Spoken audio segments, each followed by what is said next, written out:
the older I get, the less interested in it I am. Yeah, but then that goes for a lot of things, doesn't it? That's just life in general. Like, life gets less interesting as you get older. Wow. And on that depressing note, we'll see you in a second.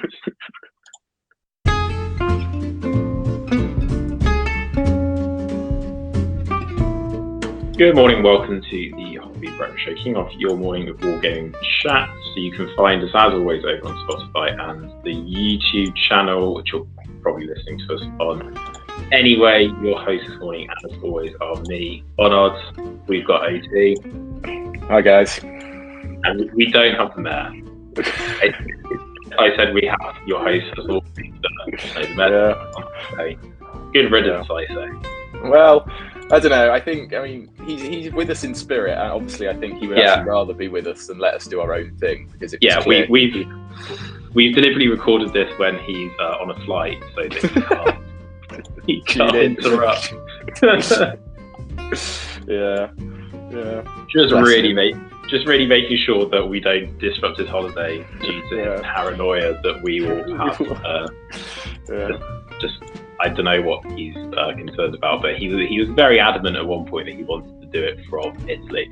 But anyway, on today's show, we won't be talking to Matt, but we will be having a look at interesting things such as Middle-earth licensing. Are Games Workshop going to lose the Middle-earth licensing rights? More on that later as we display research that we've done. The commitment to the podcast is enormous from both of us. Not from the mayor, but from us. You can trust in us. Good. Right. Well, I suppose we should talk about news, and we've actually got stuff to talk about, which is very exciting. It's remarkable, isn't it? Like, the mayor leaves, and suddenly we have I know. Suddenly there's a lot to talk about, and in fact, some of what we have to talk about, we're going to be postponing to next week because the mayor wants to talk about it. But yes, a whole raft of pre-orders went up.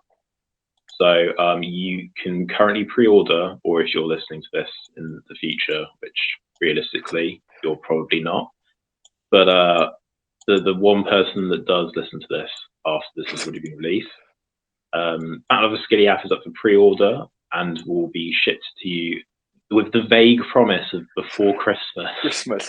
I mean, which they don't say any time. They don't say which. Yeah, they didn't say which Christmas. Yeah, before Christmas 2023. It's the full year pre-order window. Good. But for normal pre-order, we have Elrond's Master of Rivendell with random elf and banner. Yeah. Which I'm actually amazed that they've squeezed it onto one sprue. I thought it was going to be a 2-spruer, but no. Thanks to the wizardry of modern technology and getting a computer to just sort of work it out, it's on one sprue. There's also such a boomer. I am. It's true. They've also released the battle hosts, and we can now talk about their price. So the Isengard, the Minas Tirith, the Mordor, and the Rohan battle hosts are all out, and they are retailing full price at £52.50. Or if you are a sane human being and you look for a discount if it's available to you, in the UK at least, you can get those for about £42, which is actually not too bad at all. Very reasonable. And I almost feel like now that these exist, it might actually be the best value GW game they make, because while some of these sculpts are older, unlike a lot of their other ranges which have just been kind of steadily getting more expensive, this actually is fairly good. Because I think before they increased prices, I would have said Blood Bowl was the best value GW game. And Blood Bowl's still really good. Like it used to be something like really good. Like it was about like £26 or something for a team. It might have even been cheaper than that, and you got 12 models. So, and that's all you really need for Blood Bowl, unless you're like wanting to really power game. Whilst now I think they're more like 32 to 35, that kind of region. It's slightly less good value, but when they were 26, obviously when you had the discount, they were basically £20. Whilst now they're more like kind of 25 to £30, depending on the discount you can get. But yeah, that's really good. There's also some dice which are expensive, but you have ordered the Rivendell dice, haven't you? I don't know, mostly just out of the rage of your current dice, which always fail you. Yeah. Well, I don't know. Like they look cool, and you know, it's. I'm not sure if it technically counts as like fully treating myself, but like, you know, it's only, well, I about to say only £12.50 some dice, but like it's not catastrophic. But yeah, excited. Elrond should be here soon. I'm actually quite impressed how quick they're talking about turning them around. Like, I did store order to shout out to Oxford GW store order, and like so they should be here in like a couple of weeks. If Oxford GW guy ever listens to this, he'll now know who you are, because you'll be the only person who's store ordered there. Yeah, it's true. You're the only person who's heard of Lord of the Rings that he's well, it's true. It's a very dusty corner, I've got to say, the SBG. But then that's quite common, isn't it? Like I feel like they often get tucked away in the corner, the SBG stuff. I think there's like maybe a couple where it's sort of randomly popular, but then not. Yep. But the main Oscar Liaf box set, then, if you get from a discounted retailer such as Whaling Games, that I'm currently looking at, £99, 40 pence. Pretty good. I think enabling it to get under the £100 mark with 20% off is pretty good. Yep. There is a lot of value there. Yes, it is pricey, but you are getting a full hardcover rule book. So for Games Workshop prices, it's within the realm of you know, being not awful. And accompanying these releases, the streamlined Middle-earth rules for the battle host, but also for the core rules, have come out. Now, we're not going to talk about them in full because Mayor, he's a bit more knowledgeable about rules from a practical sense, I'm going to say, because he doesn't do all the math kind of statistics stuff that you do. Yeah. But he wants to talk about them. So we'll be doing a deep dive next week into sort of are they good to play with? Would they work from our experience of the full rules? The thing which I would know, which we'll come back to next week, is they haven't given points values. Yeah. And I feel like if you said to a new player these boxes are equally balanced, that's not really true. No. So yeah. But obviously the intention is not that you play those rules ever. The intention is that you say to a new person, rather than having to drop £35 on a book before and then another £35 on an army book before you can actually buy any models, you buy the models first, which is more exciting, and they're probably more likely to actually invest if they do that. Yeah. So yeah, but we'll talk about that more in next week's pod, where we will do a deep dive into that. Other news. So I think we can talk also news, Rings of Power.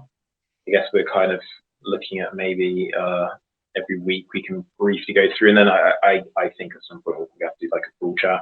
What did you think of the third episode? Because I know from when you were messaging me, having watched the third episode when it came out, you maybe were not such a big fan of this one, OT? Yeah, it's a rating or two worse out of 10 than, so like I'd give the others, like, first episode was probably a 7, second episode was maybe an 8, this one was a 6.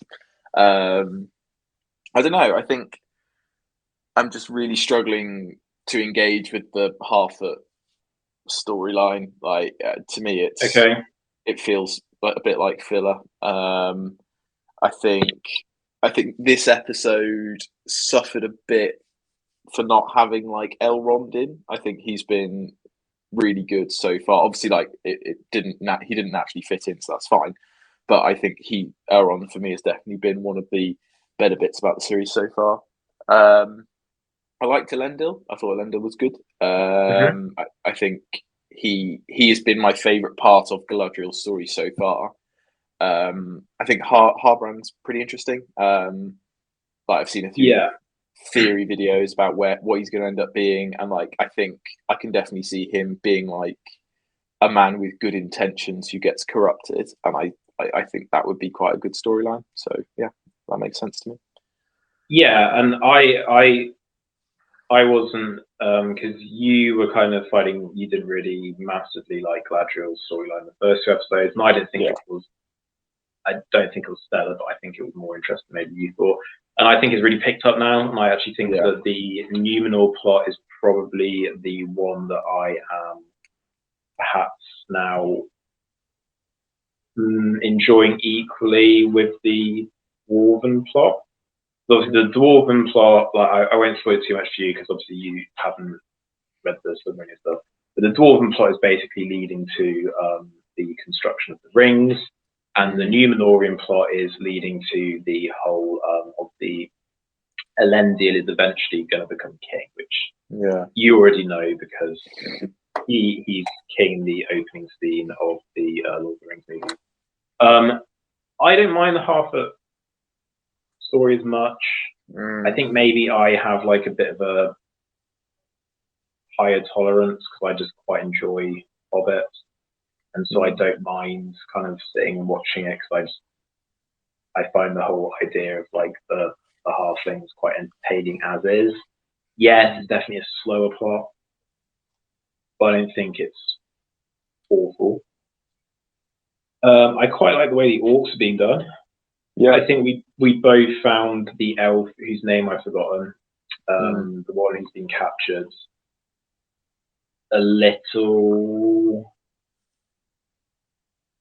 over the top this episode. Yeah, I think the problem is he's starting to become a bit more like Galadriel, where he just feels like way better than everybody else, and like his plot armor is starting to become a little bit of an issue. Like the fact that they just shot his mate, the guy who escaped and ran over the top. Like the fact they just shot him was like, oh, okay. So I think the thing is you don't mind the elves feeling powerful, but it feels really weird when one elf is really powerful and the others are really. It's like when the wolf was attacking them. Yeah. Like a couple of the elves just sort of ran at it and just died. Yeah, and that was really well. He was like able to do like all this weird like stuff like the chain. Yeah. I don't hate it because I get what they're going for. They're going for like the whole like Elven Warrior is really skilled. I just think that you can achieve as exciting action without needing to have all of the jumping around, which kind of then takes you out of it a bit. But it didn't ruin it for me. I agree though that I think that this was the weakest of the 3 episodes. Yeah, I don't know. I think like the most compelling thing to me is still the identity of the stranger. Like, I think it's more just because like the longer he's on screen, the more I think he's Gandalf, and like that feels a bit weird. But I don't know. It's especially as he seems to be friends with the Harfoots. Yeah, the thing that I enjoyed about this episode, I don't think we've mentioned actually. Did you quite like the whole like the little trident symbol ends up actually being a map of Mordor? Yeah, that was cool. That was a nice. I really like that, and I actually hadn't, because I'd been looking at it thinking it looked a bit like the Eye of Sauron, but that actually when you flipped it, I was like, oh, that's actually like fairly clever, because like the whole point was that symbol is left for orcs to find so they know where to go, and I was like, oh, that actually makes sense. Yep. So I quite like that, and I like that that's like a nice little nod to obviously Mordor being the main place that Sauron is going to be building his evil empire. Yeah, I mean, some episodes of TV shows aren't as good as others. Yeah. Just the way it is.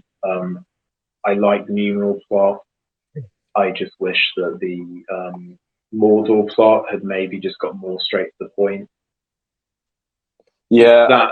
That whole trying to escape thing, the only thing that achieved was giving a reason for the elf to meet the guy who might be Sauron. Yeah. But to have an entire episode plot being them trying to escape, for them to not escape, for the only purpose to be that you can, for some reason, not kill this elf. Like, it just feels so. It felt a bit too contrived. It was like, oh no, don't kill this one. I know, we just killed all the others, but this one was so annoying. We're for some reason not going to kill him. We're going to show him to the bosses. So unless there's a good reason for that, it's a bit like, couldn't you just have like cut out all of that and just had a better reason for the boss to come? Yeah. Because I mean, they do need to provide a reason for that elf in particular getting like not being killed and then having to meet Sauron. Because like if they don't, then it will be very weird. But I don't know. I think as we said like last week, I think it's fine. It's going along fine. I mean, I'm looking forward to watching every week, and I think that speaks to the TV show that's doing a good job. Yeah. I think they do still like. There's definitely still potential for them to like screw it up. Like I don't. It's definitely not home and dry yet. But yeah, it had potential to be like The Hobbit, like something I just didn't want to watch. But yeah, this is. I'm going to keep coming back to it, and I've watched each of the episodes multiple times because I found them interesting. And I wanted to like go back through and notice little details and things I might have missed. So yeah. I don't think there's anything massive. What I was going to say is following on. I think I mentioned this last week that some more information has come out about Warlord Games, who are the makers of that World War II game. I've forgotten the name of Bolt Action. What's it? Bolt Action, yeah. And they do other historicals. Mayor plays Bolt Action. We're not that interested in it. No, because not really our cup of tea. But they recently did like an open day, which is kind of like the equivalent of when GW do one of their like reveals. They like go through stuff that they're working on. It's come out from that they are planning on expanding their Epic range. Do you know about the Epic range, OT? Okay, I will show you that in a moment so that you know what I'm talking about. But what they have excitedly said is that it's been doing really well. And so they're probably going to be branching out from what they currently have, which is American Civil War and Napoleonics. And it was mentioned that they might be doing Romans, which is something that I will probably buy. The reason why I'm really excited about Epic, if you have a look, are you on the Epic page now for Waterloo? Yeah. Like if you click, say, on the British Infantry Brigade. Yeah. Right. So these are like 13 mil scale. Mm-hmm. If you have a look at how much you get in one of those boxes. Yeah. Wow.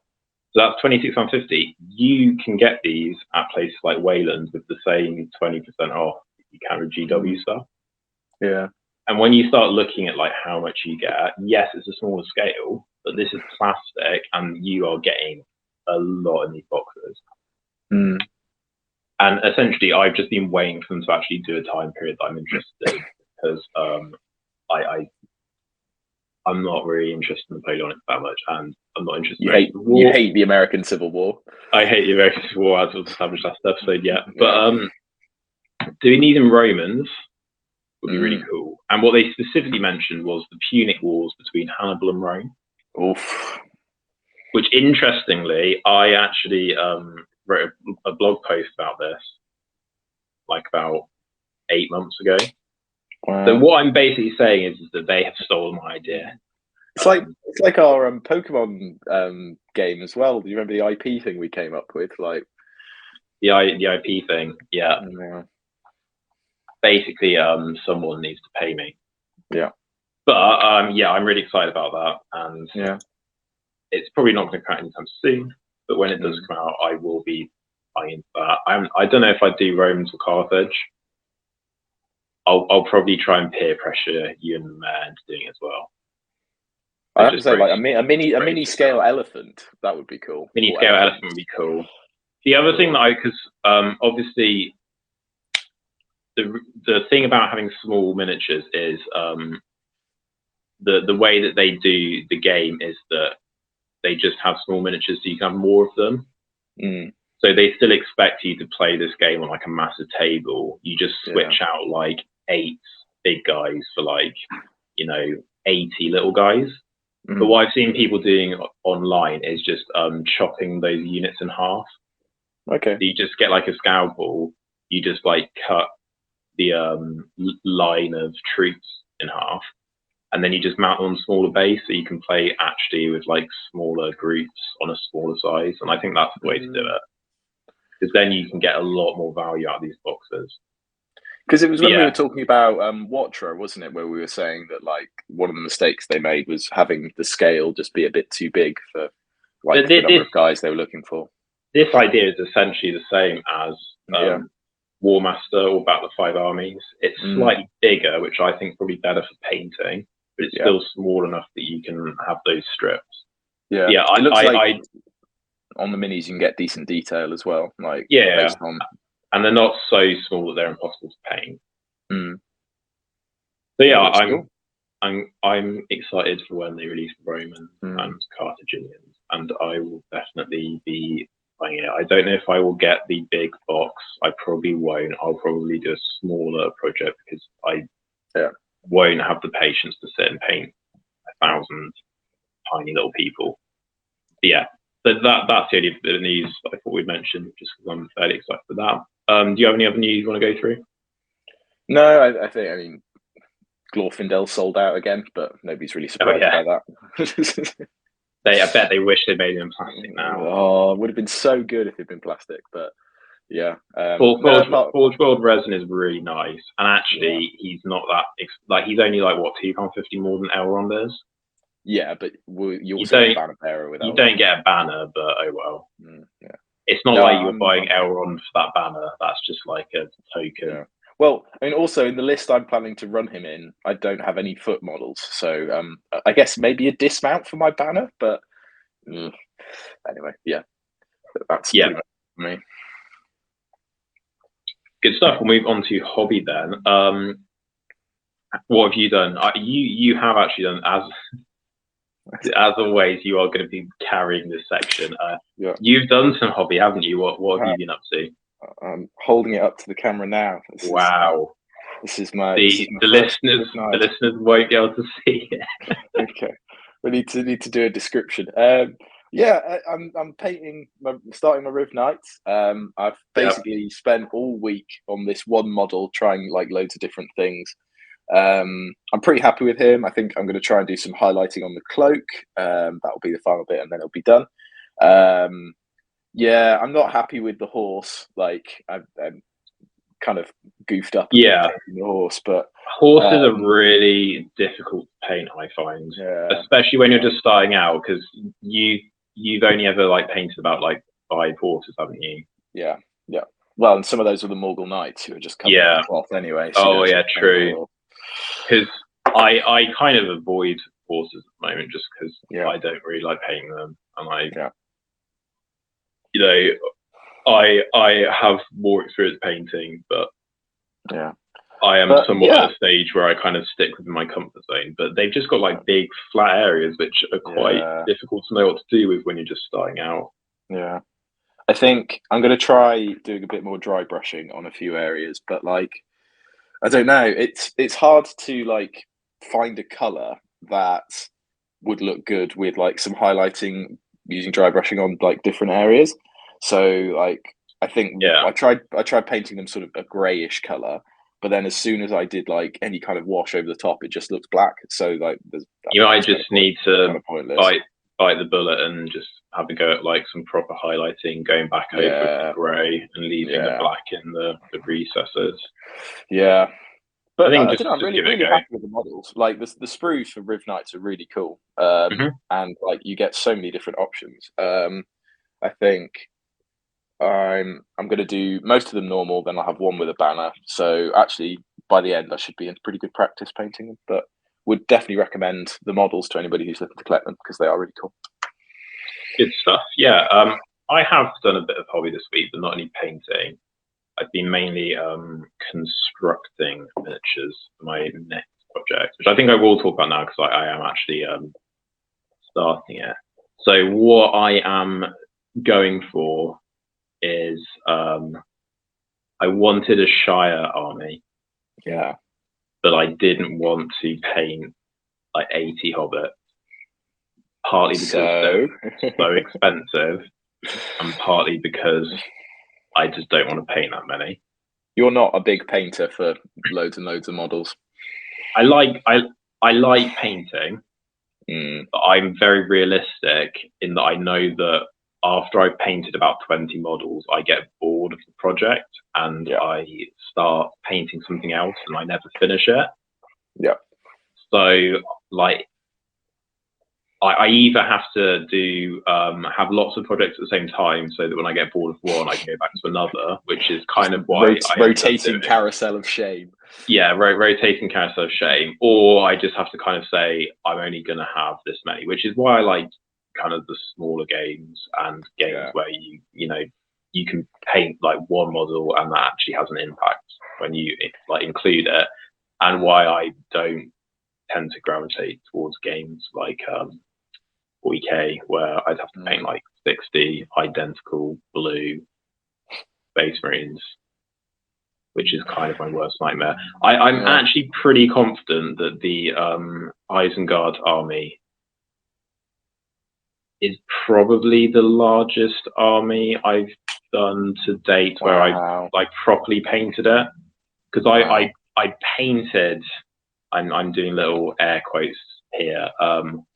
So much audio description this episode. It's good, isn't it? It's good. I painted when I was younger, like larger forces, but they were garbage, and they were literally like slapping on some paints just so that they were ready, so that like I could have them on the table. Whilst now I'm actually like highlighting, washing, going over with some like care, doing the bases properly. That's the biggest force. So like 36 models is the most I've ever done, and I was getting pretty bored of doing the orcs after 26 or whatever it was I had to do. Yeah, I'm just not a big one for mass amounts of painting. Anyway, going back to the reason why I've got on this weird rant, I decided to do an all-hero Hobbit list. Hobbit list. It's not strictly speaking all hobbits because it does have Gandalf in. Yeah. And I was going to do it a bit kind of like gamey. I was going to include Tom Bombadil because I was like, all hero, you can include him so that he can regen stuff.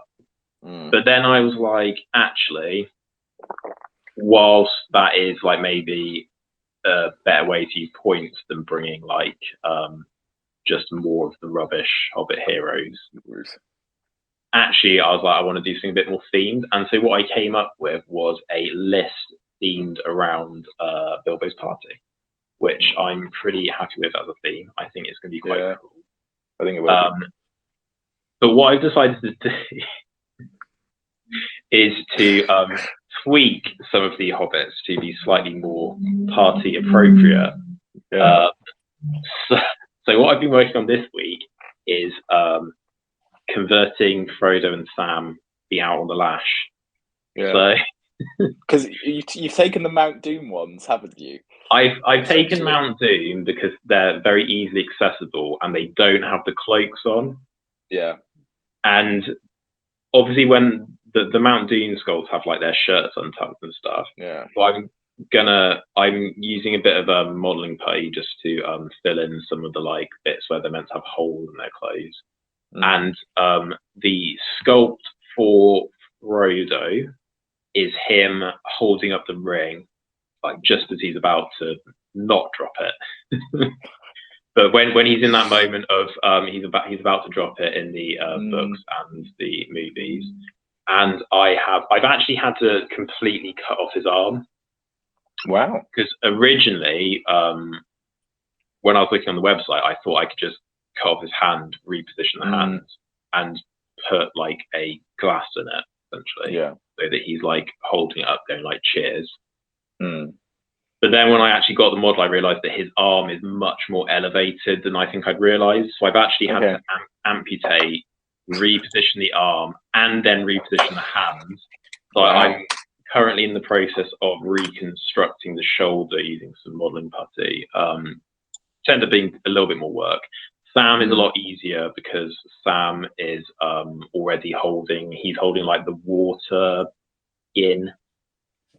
So that's going to be nice and easy because I can just paint that up. And I'm just going to, I've got some 3D printed bits and pieces from Etsy I'm going to be using. So Frodo's holding up like a goblet, it's ended up being, just because surely the 3D printing stuff, you don't know how big it's going to be till it arrives, and it was slightly too big. So the only one that was like reasonably sized for a hobbit was this goblet, and even that's quite big. The like big tankards were just ridiculous in a hobbit. Well, they could have been regular sized tankards. Yeah, if it was a brie, if I was doing like a brie, that's what I was thinking. That would be fine. Exactly. But yeah, and because I'm going to be bringing they call Baldo. I think it's Baldo who's the hobbit who can bring traps. Like He's a Mario villain, isn't he? I think Baldo.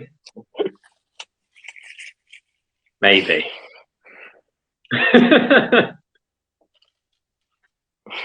Are you saying that I've got like a Wario in my eye? Or Bowser? Or Bowser? No, Bowser would be way too good for this list. Yeah, because I'm looking at the sculpts now, and like Frodo's arm doesn't look like he's that high, but then I suppose he's also holding his hand like when you spin the hand, it would be like he's like throwing a goblet over his head. Right, so and that's not very Frodo. Bring it down to be more like eye level. Yeah. But yeah, no, for the traps, I've got some like crates of like wine and food and like plates and stuff, so that when you put those tokens down for the traps and you flip them over, like they're party themed. And I got Rivendell Gandalf as a nice kind of quite a undramatic Gandalf pose, because I wanted him just to be kind of, you know, enjoying himself with all his party rather than holding a sword or something. So yeah, it's a good one. And then for Merry and Pippin, I have bought a Pippin model from unfortunately they don't do a Merry and Pippin without the cloaks, so I've had to just accept that they're going to have cloaks on, but I don't think it's against the world. So I've got Pippin from the set that they had where he was falling over from Grishnak, is it? Grishnak the orc? Oh, the one who chases him into Fangorn. Yeah. So there were like sculpts of him and Merry where they've like fallen over just before Treebeard then like stomps on Grishnak. Yeah. And then I got the original metal Merry from the metal Treebeard set separately. Okay. And I've got Pippin sort of falling over like he's in a lying just fallen pose on top of a crate, which I'm going to have as like the fireworks crate. And then I've got I'm going to have metal Merry sitting on top of the little barrel, which I got from the Norse Blood Bowl team set. There's like a little barrel which one of the guys has his legs like raised on, but it comes separate, so he's going to be sat on that. And then old Bilbo is going to be stood up on either a chair or a table, something like that, like when he's giving the speech. So that's the whole idea. And then all of the other hobbits, because they're wearing this normal hobbit clothes, will kind of fit in quite nicely, I'm hoping. And I'm just going to put some little... What do you think you'll do with the bases? basing wise, I'm going to put some like little bottles and stuff on their bases, just sort of like discarded and stuff, so that they're like at the party sort of thing. And I'm going to give them quite a like vibrant green kind of mossy flock. Okay. So I'm not going to do long grass because I think I want it more kind of like short, kind of mossy. Okay. Because I feel like if you use like static grass for hobbits, it ends up looks too tall. I feel like I want it more kind of like a well kept lawn look rather than like a field sort of thing. Yep. Yeah, hopefully it won't be too much work this project. Hopefully it will be like a good enough amount of work that interests me, but not so much that I get bored. So that's what I've been up to. How many models is it? Oh, 13-ish. Okay. I mean, I've allied in Frodo, Sam, Merry and Pippin from the Fellowship, so that I've got the law appropriate versions, because if I included them in that Shire list, I wouldn't be able to then include Gandalf and Bilbo, and then I've got most of the Forge World hobbits from the list. So I've got the Mayor Whitfoot. Hey, there we go. Yeah, the mayor is making an appearance in my army. The one that throws stones, who I think is called Baldo. I'm taking Gaffer. I'm taking Rose. Not that she serves any purpose, but just the lols. I'm taking Volko because the wording of his rule that allows Frodo to do a free heroic move does not state that it has to be Frodo with the 9 fingers. Nice. So he can actually work with Frodo from the Fellowship list. And I'm also taking Lotho Sackville Baggins, who actually has quite a useful special rule. And I'm taking a Farmer Cotton as well. So it'll be a fun one. Not very good.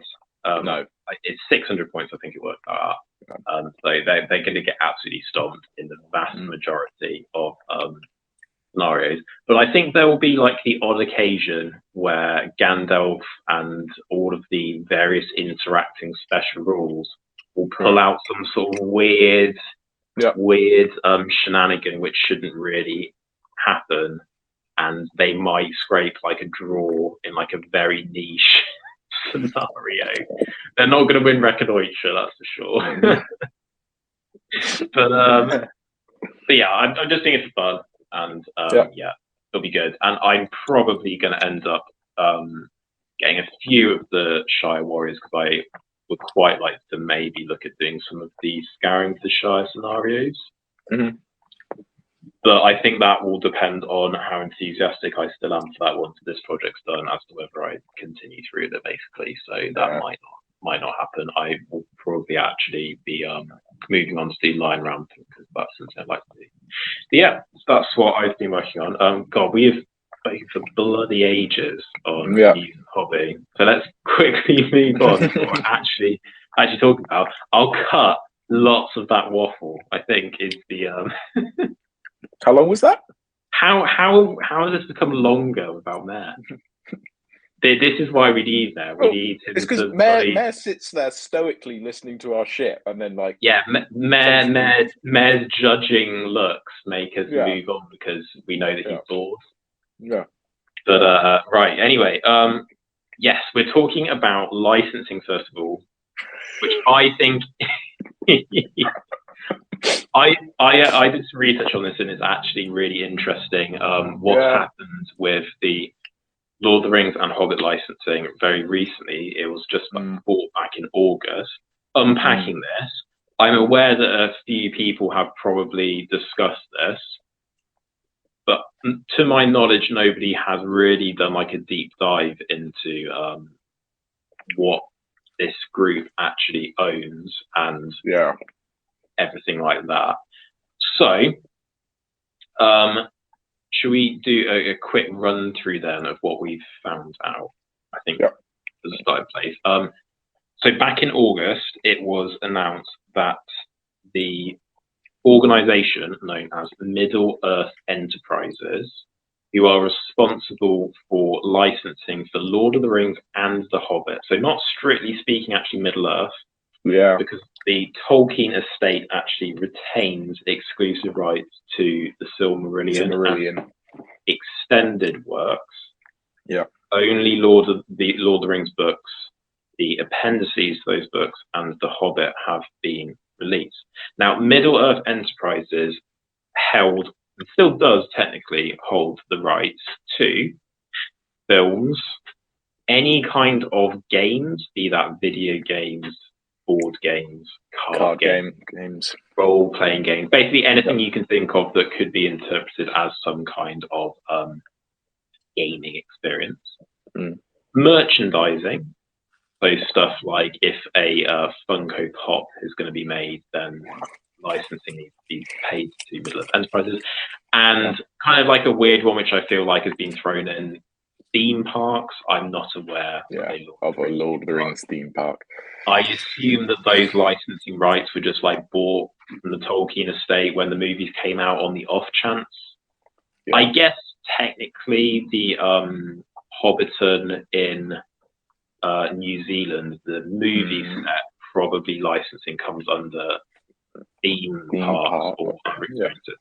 So that's what Middle-earth Enterprises is responsible for. And one of these licensing is for a wargaming system and miniature line to Games Workshop. So Games Workshop get their licensing from Middle-earth Enterprises. Go onto the Middle-earth Enterprises website, you can see who they license to, and Games Workshop are listed there. Yeah. Now, this organization, I guess company really, was bought by Embracer Group. And Embracer Group is a bit of a weird organization because they seem to have just gone like on a massive spending spree relatively recently. And it seems to be just like one of those organizations where they are not actually making a profit, but because people are like investing in them, they are just making money somehow. You know how like like Facebook is making money, but it doesn't actually make money or whatever. Well, it's Tesla as well, isn't it? That loses money, but because all it's scaling up, it earns money. I don't really understand. Yeah, all of this weird, like slightly dubious use of finance and investment. But anyway, they've basically done a massive investment recently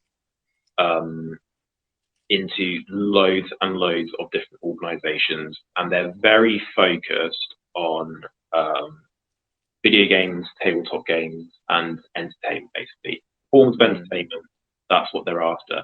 And essentially, since about 2018, they have bought up a vast amount of video game publishers, video game development houses. They have bought up people who make mobile games. They've bought up people who make tabletop games. They've bought up comic books. They've bought up television studios, production companies, tech companies. We'll get into this in further detail as to what they essentially own. And then they've bought up Middle-earth, this licensing group, and they're kind of mini empires, absolutely enormous now. And yeah, it's a little bit confusing, isn't it? Because when it was announced that Middle-earth Enterprises was being sold, I think common assumption was that someone like Amazon would buy it because Amazon's making a TV show. It would make sense that they buy this up because then they would own the rights to what they're making, essentially. And Amazon's TV show is really weird because I think that technically their rights are directly from Tolkien estate.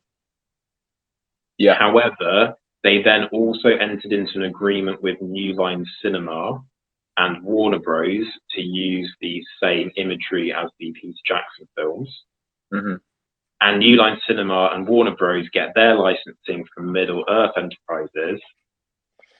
So the rights to the story and the ability to make a TV show are not licensed from Middle-earth Enterprises for Amazon, but the rights to what the actors and costuming and world looks like is which is one of those things where you're kind of like, licensing is so incredibly complicated nowadays, and it's interesting, isn't it? Like, because GW's license is fairly clear in that, like, it's Lord of the Rings and Hobbit, but within that they get some flexibility. Like, they've basically made up a lot of Harad, for instance. Like, and as part of their license, they are allowed to make stuff up as long as basically they get the okay.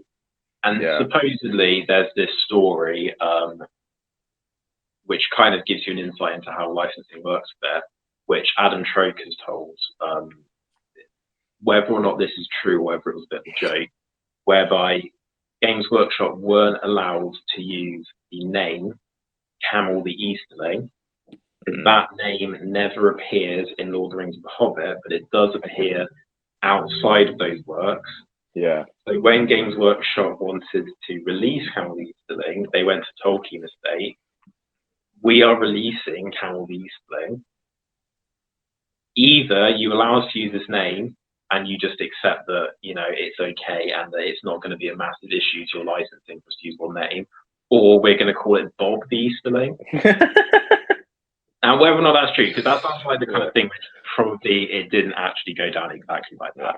But essentially, they ended up being allowed to use Camel the Easterling, which I think kind of indicates to you that, you know, a lot of this stuff is slightly absurd, really, isn't it? The Tolkien Estate is very protective, and they want to make sure everything is done. And fair enough. Obviously, Middle-earth's worth a lot, and it's a big potential moneymaker franchise.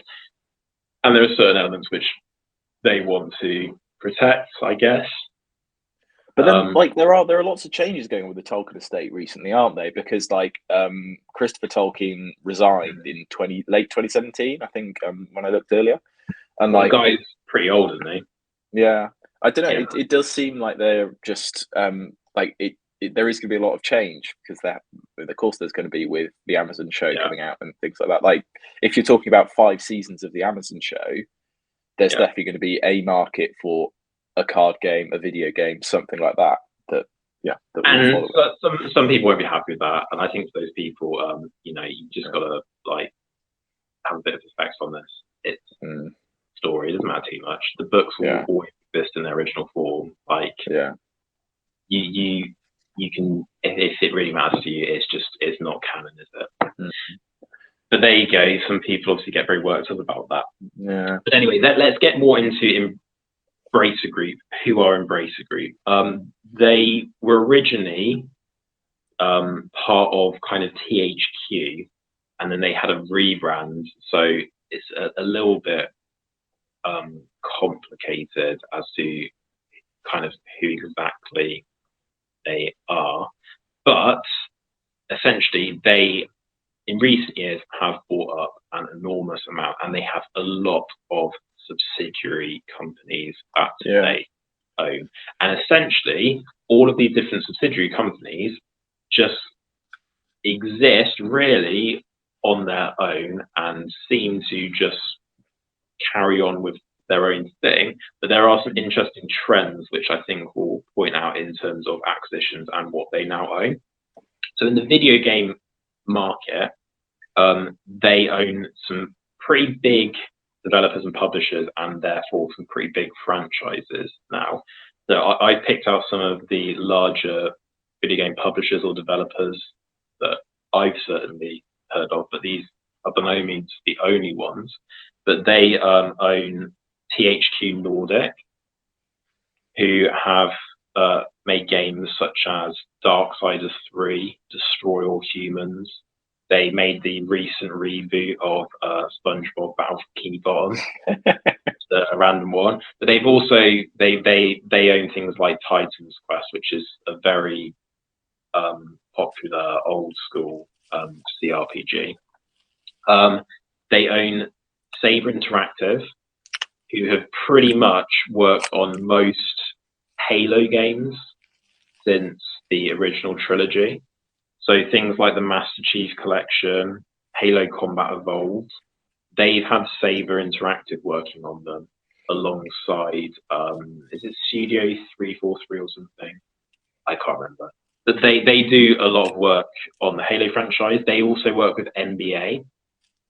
So the NBA Playgrounds series, which I think is like street basketball. I might be wrong on that. I don't know that much about the NBA games.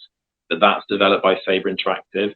Saber Interactive are also responsible for making Space Marine 2, which is an interesting little link where Games Workshop have licensed something out to the Embracer Group, who are licensing Factor, which I thought was interesting. They also own Plyon, who are responsible for games such as Mountain Blade 2 and Payday 3, which isn't released yet, but that's being made by Plyon. Gearbox, who of course made Borderlands, are owned by the Embracer Group. And there's also some other things, some smaller developers, and they also have a hand now in mobile games as well. So from a video gaming side, they own an enormous amount, if you really dig into it, are actually under the Embracer Group via their subsidiaries. When we get onto tabletop games, Embracer Group bought out Asmodee Games. Now, Asmodee Games are like giants in the board game market. So a lot of the biggest board games like in the world are made by Asmodee.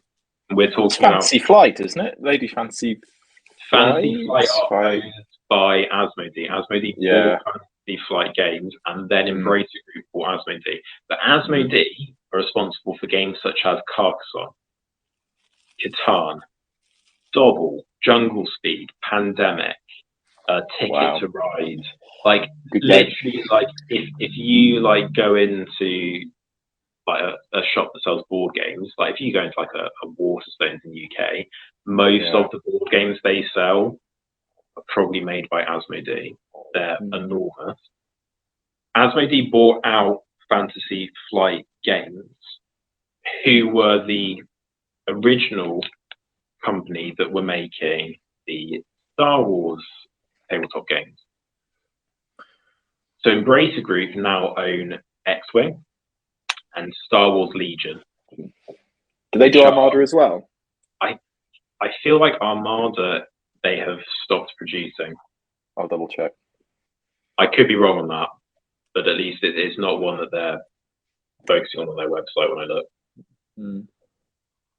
But those are both enormous games. At one point, X-Wing was like seriously like challenging its way into being something which people were kind of really buying into on a kind of pushing into Games Workshop's market territory. I think its popularity has dropped off with X-Wing. I don't know if it's something to do with the rules refresh. I don't play X-Wing. I don't ever intend to. But it was very popular. They now own it. Star Wars Legion, again, very popular. That Star Wars IP, sells. I don't think it's 40k popular, but it is a big game. A lot of people like it. They now own those. Now, Fantasy Flight Games has kind of, it's not really focusing on tabletop games as much anymore, but they are still doing things like role-playing games, board games, that sort of thing. They have licensing for things like Game of Thrones, Marvel, Star Wars, and also Lord of the Rings, Fantasy Flight Games. And this is something which I'm interested by. Now that Embracer Group owns Lord of the Rings, obviously Fantasy Flight Games licensing for Lord of the Rings becomes a lot more straightforward. Will they be looking to move it in-house? And that's, I think, what we'll move on to. But the final piece of the tabletop market jigsaw is that because Embracer Group bought out Asmodee, that had bought out Fantasy Flight Games own Atomic Mass Games. Yes. Really confusing. But Atomic Mass Games, by a weird string of subsidiaries, are the producers of now Star Wars Legion, X-Wing, and Marvel Crisis Protocol, which are enormous IPs. Don't they also have a Lord of the Rings RPG game or something? I was looking at Atomic Mass Games earlier. perhaps you might be right. I'm not sure. I only looked into the wargaming side. I know definitely Fantasy Flight Games have made in the past stuff like that. I'm not sure how it is currently. But those are huge games, huge gaming franchises. And I suppose really the question is, when Games Workshop's license runs out, does it make good business sense to move Middle Earth wargaming in-house into something that Embracer Group own? Now, I'm not entirely clear how this works. I'm assuming that Games Workshop hold the intellectual rights to the strategy battle game. Yeah. But they aren't allowed to produce it with Lord of the Rings attached unless they have the licensing. So I'm assuming that if they did make that decision, they would essentially have to force the closure of one game and they'd have to make a new game. Yeah. Unless, I guess, Games Workshop sold it, but I would assume that Games Workshop would do that. Or does it make better financial sense to look at Games Workshop, who put an enormous amount of investment, and just go, actually, Lord of the Rings has kind of had its day. It's probably not going to actually be good monetary sense to remake all of this stuff, because Games Workshop's model kind of indicates that they aren't willing to produce all this stuff in plastic. They only do the odd hero model because they know that they can actually make money on it. And like, I don't know how much it costs Games Workshop to make stuff, but I know that in interviews with smaller companies, that to make a plastic sprue, you're kind of looking at around £25,000 to get an injection cast mold made. I think that's like a rough number I've heard from interviews. So you've obviously got to be able to recoup that. It has clearly been a big barrier. Like, the cost of plastic sprues has been like something that they've been very averse to doing. Like, I mean, we were saying earlier that like Glorfindel's not. So hence why the smaller stuff goes to Forge World, because resin is a lot cheaper, because to make a resin mold, you don't have to put as much investment, and resin is a more expensive material than plastic. So obviously you have to look at a different pricing structure when you're making a profit. But it's a much lower investment, while plastic is a much higher investment, but you're going to make more profit because the plastic is cheaper, and so on. Obviously, it's very confusing.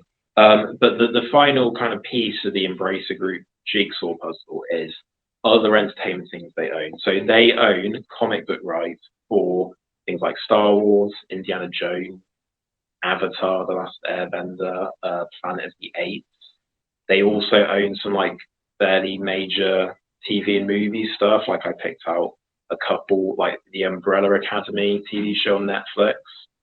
Licensing is done by Embracer Group. The Hellboy movies, licensing is done by Embracer Group. And now Middle Earth. I really don't know, because it's an interesting one. Some people seem to be convinced that this is like the end of things for Games Workshop, and it's kind of like Lord of the Rings will just fizzle out and it will reappear as something else because Embracer Group will sell it off. But how much money are they realistically going to make by selling off a 20-year-old movie licensing for somebody to make miniatures for? My feeling is that they'd be more likely to try and move towards producing something with Rings of Power. If they now own the licensing for New Line Cinema, Warner Bros., are we more likely to see a competing game? Because big TV shows can have successful games attached. There is a Game of Thrones game, of course, which does reasonably well. It's a difficult one, isn't it? Yeah. It's difficult to try and think how a mega business makes these shots, because ultimately the answer is whatever makes them the most money. Yeah. Do they make more money by just continuing to license something out, which essentially is just free money for something which they have to do no effort, or do they bring it in house so they're making all the money and they're cutting out that middleman? Well, I mean, I would be very surprised if they don't try and take advantage of the Amazon TV show. I think like the licensing stuff's super interesting because even the GW one, which seems relatively straightforward, even allows them to do some creative stuff. And like the Amazon stuff, I think to me will be really interesting because so far they've been relatively solid on the lore. Like they haven't gone too far away. But like for instance, if the stranger is Gandalf, that's a big break from the lore. And like, would a company then get permission to put Gandalf into a tabletop game in that time period? Like, just Yeah. I think it's interesting because like the Amazon TV show, I think it will probably be fairly like lore accurate, but there will definitely be times where to tell a better story in inverted commas, they'll move away yeah. stuff that's And accurate. the interesting thing about licensing the Amazon TV show, because as part of this, I ended up doing some reading on that, is that they don't actually own any of the rights to the Silmarillion. No. If you're looking at the Silmarillion, trying to look at what's going to happen, that isn't the right place to look, because what they've actually done is they have bought the rights to make a TV show from The Lord of the Rings and The Hobbit.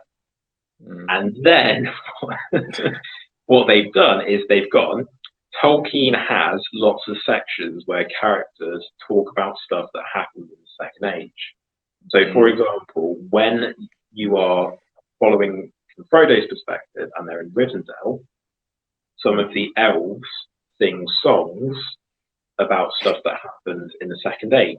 The Amazon, a good song. The people producing the Amazon TV show have gone on into saying we are basing it on stuff like that.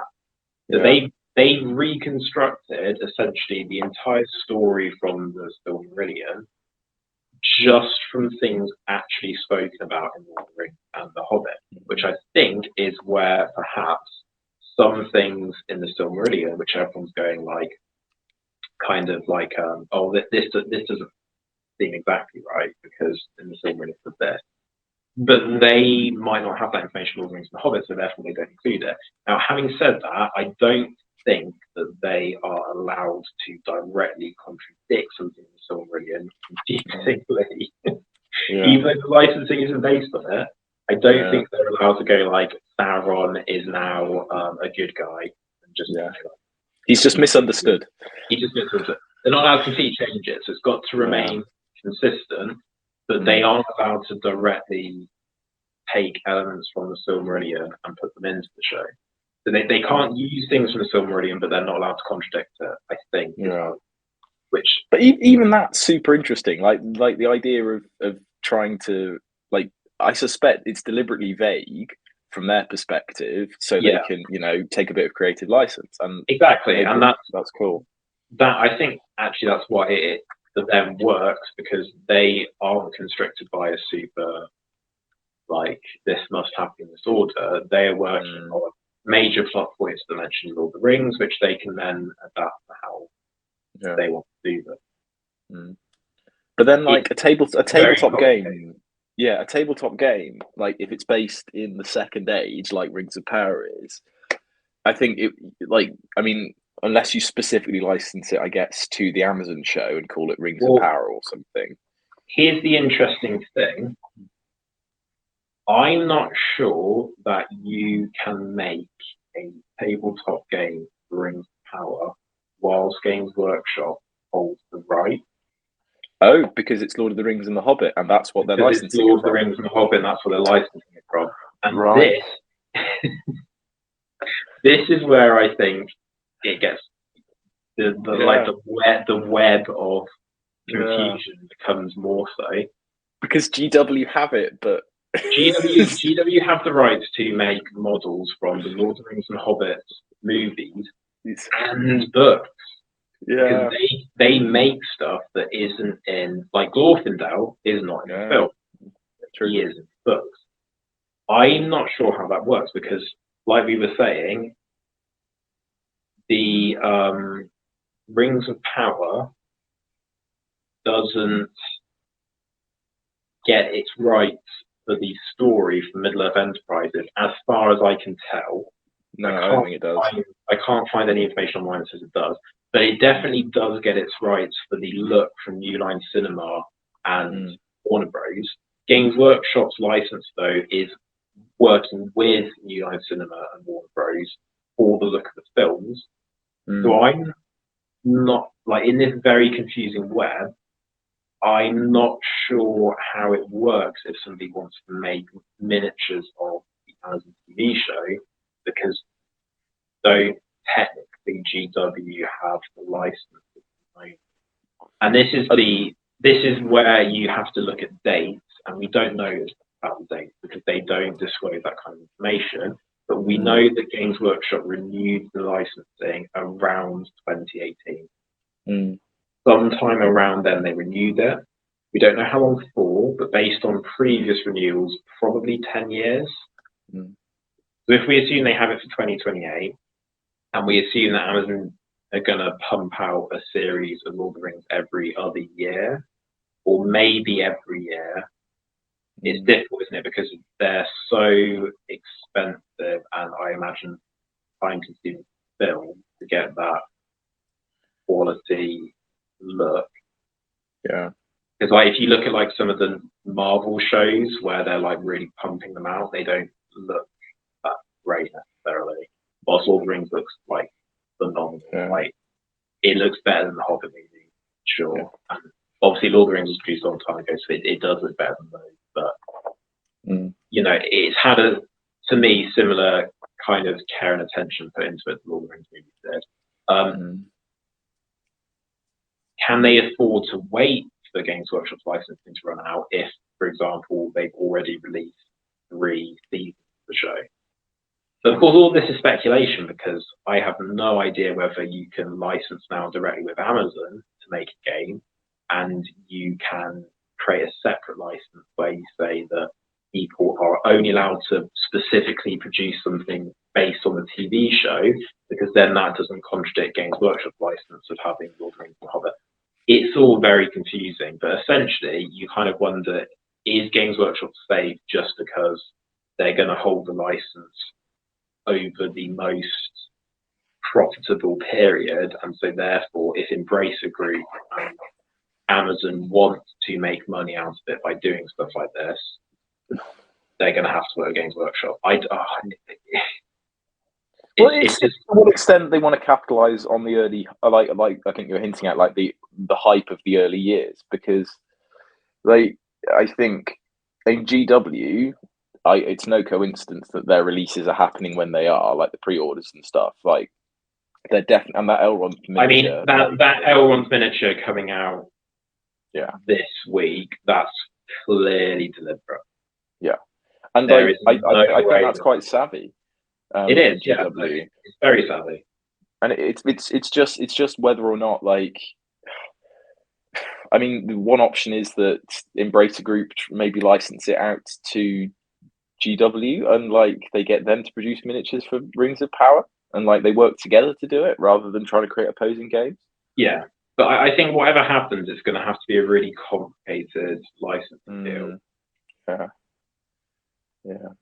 Because like I think a lot of what is holding GW back in terms of SBG is like that initial investment in infrastructure, like the sprues,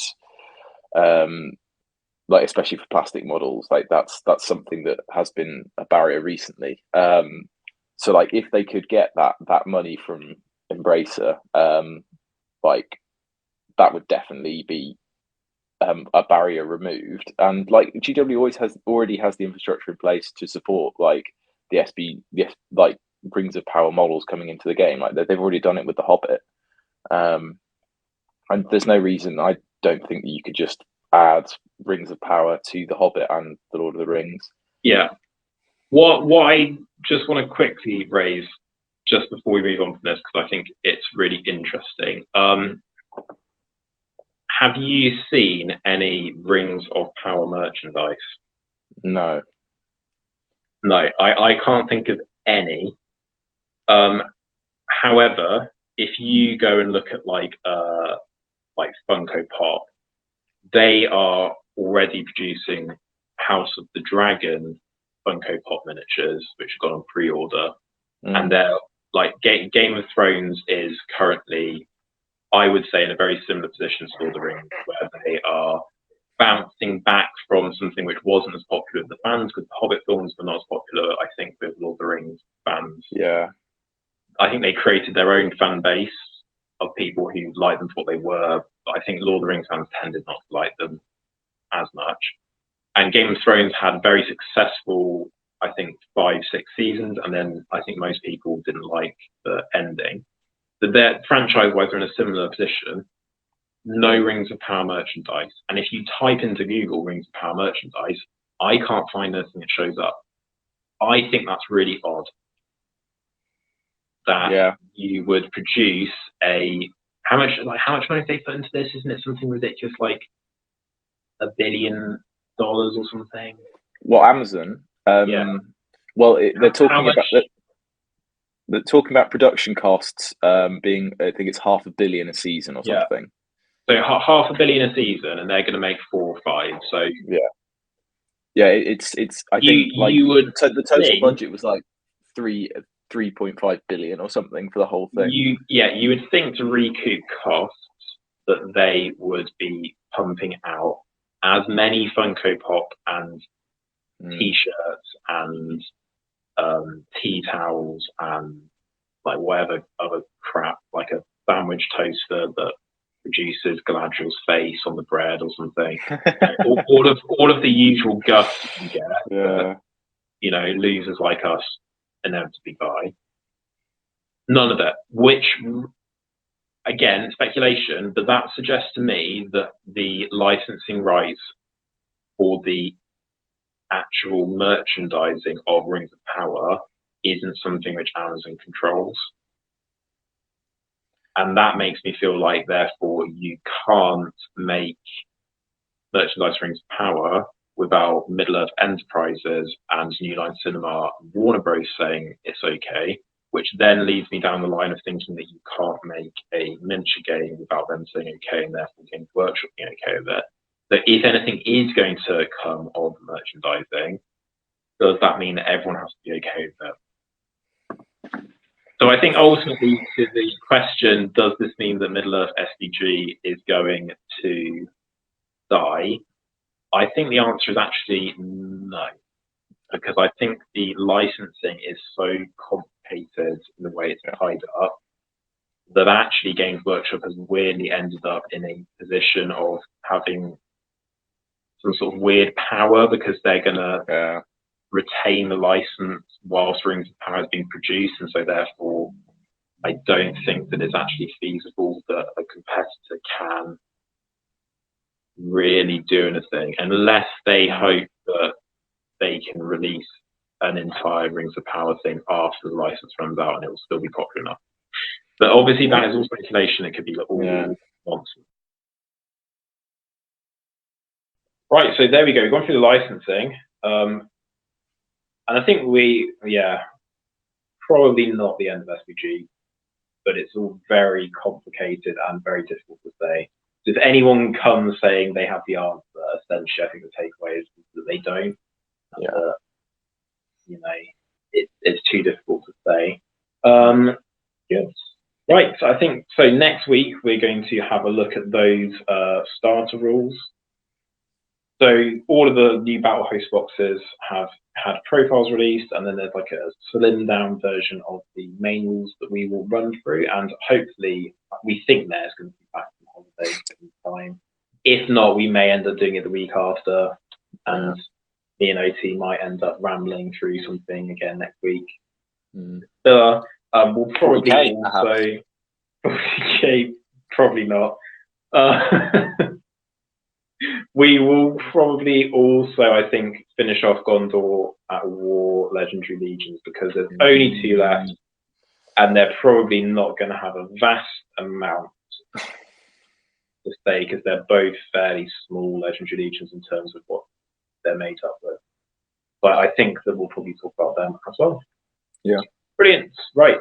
So if you would like to give me comments, your thoughts on the whole licensing, or if you done any research of your own, feel free to leave a comment. We would love to find out more ourselves. Follow us on YouTube, Spotify. We're not anywhere else, so you can't find us anywhere else. But it is goodbye from me. Bye, guys.